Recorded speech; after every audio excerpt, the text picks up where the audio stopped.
Como eu passei em primeiro lugar no concurso da Transpetro em 2018 para o cargo de técnico de operação, hoje é chamado de dutos e terminais. E o que eu faria diferente se fosse me preparar hoje? E o que eu fiz? Desde quando eu comecei a estudar, primeira coisa que eu fazia era fazer o diagnóstico do meu nível, porque senão a gente perde muito tempo durante o estudo para tentar entender aonde a gente está.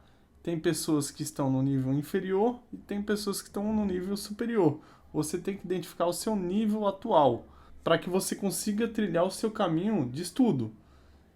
Tem pessoas que são melhores em matemática, outras pessoas são melhores em português. E como você vai identificar isso? Através de um diagnóstico. Feito esse diagnóstico, você vai priorizar o estudo e vai direcionar esse estudo para que você não perca tempo e seja mais objetivo. Eu ficava refazendo esse ciclo constantemente e é isso que fez a total diferença. E o que trouxe para mim de lição ser aprovado em primeiro lugar? Com certeza eu não era a pessoa mais inteligente, não era a pessoa que mais dominava os assuntos, mas eu tinha algo que os outros não tinham, que era estratégia. Eu não dominava 100% o edital, mas eu sabia ser objetivo e naquilo que realmente importa. Até porque concurso, o que importa é você somar ponto, não ser o mais inteligente. E o que eu fiz? Sempre durante a minha preparação, eu executava uma estratégia específica para aumentar minha pontuação. Chegou no dia da prova, eu fiz o que tinha que ser feito, que eu sempre estava treinando, e o resultado foi esse, passar em primeiro lugar. E o que a maioria faz? A maioria das pessoas começam estudando o edital ali de forma igual aos assuntos. As pessoas olham aqueles assuntos, acreditam que as matérias vão cair de forma proporcional, vai cair tudo aquilo ali, e não funciona desse jeito. A Cisgran Hill, né, que é a banca atual, ou se fosse Sebrasp, independente da banca, elas não diferenciam as matérias que caem mais, que caem menos. E a primeira coisa que a gente tem que identificar é isso. Então esse daí é o primeiro erro que as pessoas cometem. O segundo erro é ficar acumulando muitas horas de aprendizado. Às vezes, como eu falei, um assunto específico, cai uma questão na prova ou nem cai, e a pessoa fica estudando aquilo ali acreditando que vai cair igual os outros assuntos que mais caem. E não funciona desse jeito. E o terceiro erro é a pessoa deixar o simulado e a prova anterior por último. Ela acredita que fazendo isso ela vai estar como se fosse assim, vou esperar ficar preparado para começar a fazer isso. Mas se você fizer isso, você está cometendo um erro gritante.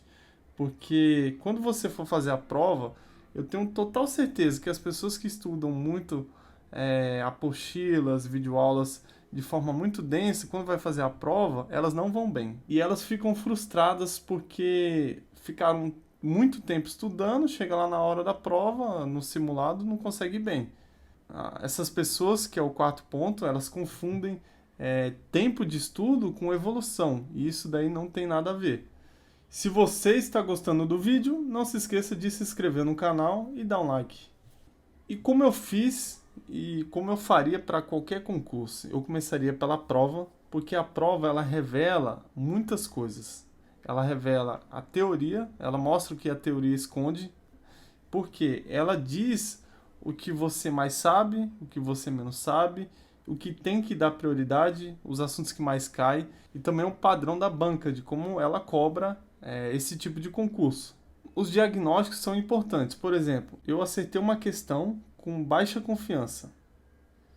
Isso daí pode ser basicamente um chute, porque se você acertou com quase confiança nenhuma, você praticamente chutou a questão. E se você errou uma questão e acreditava que ia acertar ela com certeza, normalmente isso daí significa que você tem um conceito errado daquele assunto na cabeça. Por isso que é importante esse diagnóstico. Outra coisa também, se você tem uma dúvida de uma questão que ela é um assunto frequente nesse tipo de prova. É um tipo de questão que merece prioridade. Por isso que é importante você fazer as provas anteriores e simulados, porque vai mostrar para você o que você tem que dar prioridade no seu estudo. Ou seja, a questão, a prova, ela não termina quando você finaliza e envia o gabarito. Ela começa ali, o seu estudo começa ali. Porque é aquele diagnóstico que vai mostrar o que você realmente tem que estudar. E através desse diagnóstico você vai identificar a prioridade máxima, aquelas questões que você errou com muita confiança, depois questões de prioridade alta, que são questões que tem um assunto frequente e você acabou errando. Depois algumas questões de média prioridade, que você teve uma dúvida e merece uma revisão. E depois questões de baixa prioridade, que são questões que têm pouca frequência. Ou seja, você teve um acerto grande e são questões que têm pouca frequência. Isso significa que uma prova ou um simulado anterior, ele mostra para você a direção do seu estudo, o que você realmente tem que estudar e às vezes até deixar de lado para não ficar perdendo tempo. Então, qual seria o ciclo? Você faz uma prova, através da prova você vê o diagnóstico, que é uma análise estatística, através disso você vai estudar, feito esse estudo, você vai refazer a prova caso necessite. Se você estiver apto para fazer outra prova, você passa para outra prova. Caso não, você refaça essa prova. Mas lembrando que, mesmo que você esteja apto para fazer outra prova, você tem que fazer revisão dos assuntos, do que é necessário. Porque às vezes você, por exemplo, foi bem nessa prova, acertou 90% dela com certeza, mas aqueles 10% é bom você dar uma revisada, ver o que você errou. E o que é legal, você pode começar com uma prova mais conceitual, depois com provas anteriores, depois com desafio final. É isso que é o método reverso. Você começa fazendo esse diagnóstico com uma prova fácil, você cria os seus materiais, direciona o seu estudo, depois você vai para provas anteriores, fazendo o mesmo ciclo, e depois você vai para o desafio final, que é um simulado inédito. Você vai refazer ciclo em cada prova que você for fazendo.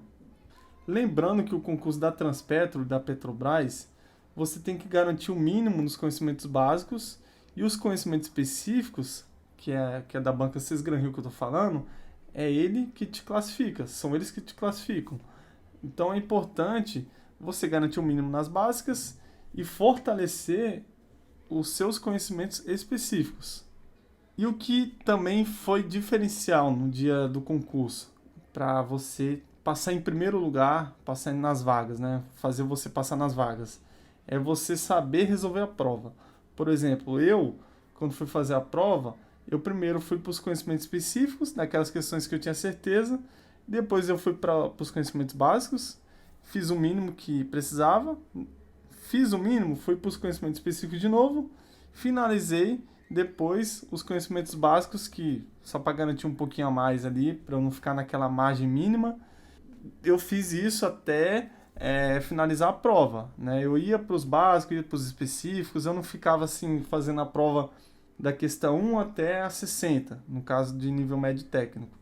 Eu fiz de uma forma meio aleatória, né? Mas aleatória sendo inteligente. E é importante dizer que fazendo provas anteriores, simulados, você vai entender a linguagem da Cisgran Rio, que é a banca, que foi contratada aí pela Petrobras, que provavelmente a Transpetro vai ser também. Você vai aprender isso fazendo provas e simulados e questões. É isso que vai garantir você ir bem na prova. E o que eu faria diferente hoje? Para você ter uma ideia, eu fiquei em primeiro lugar, mas o que eu faria diferente? Eu tive muita dificuldade de encontrar bons materiais, de estudar de fato, né? Através das provas anteriores, as análises estatísticas, tudo isso, hoje em dia com inteligência artificial, ela iria me direcionar aquilo que eu preciso dar prioridade. Por isso que hoje, se eu fosse estudar para o concurso da Petrobras, o Transpetro ou outro concurso, com toda certeza eu iria utilizar a inteligência artificial para ela me ajudar a direcionar o meu estudo. Eu ia fazer apostilas, ia fazer mapas mentais, banco de questões, tudo isso usando inteligência artificial, é lógico, de uma forma inteligente, de uma forma estratégica. E é importante dizer que você só consegue controlar os seus estudos, você não controla o estudo da concorrência. E para você passar em primeiro lugar, depende muito mais de você do que dos seus concorrentes. Isso daí vai depender da sua preparação, da sua direção e das suas prioridades nos estudos. A gente aqui foca em estudo reverso, que seria esse método, e é o método mais eficiente, o método que toda a galera aí que passa nas vagas aí nas primeiras colocações utilizam. E para quem tem mais curiosidade para entender sobre esse método, vou deixar o link do site aqui embaixo para você dar uma olhada, entender melhor. E é isso que eu fiz e é isso que eu faria para estudar para os concursos do sistema Petrobras. Para quem não se inscreveu no canal, eu peço que se inscreva e deixe o seu like e até o próximo vídeo.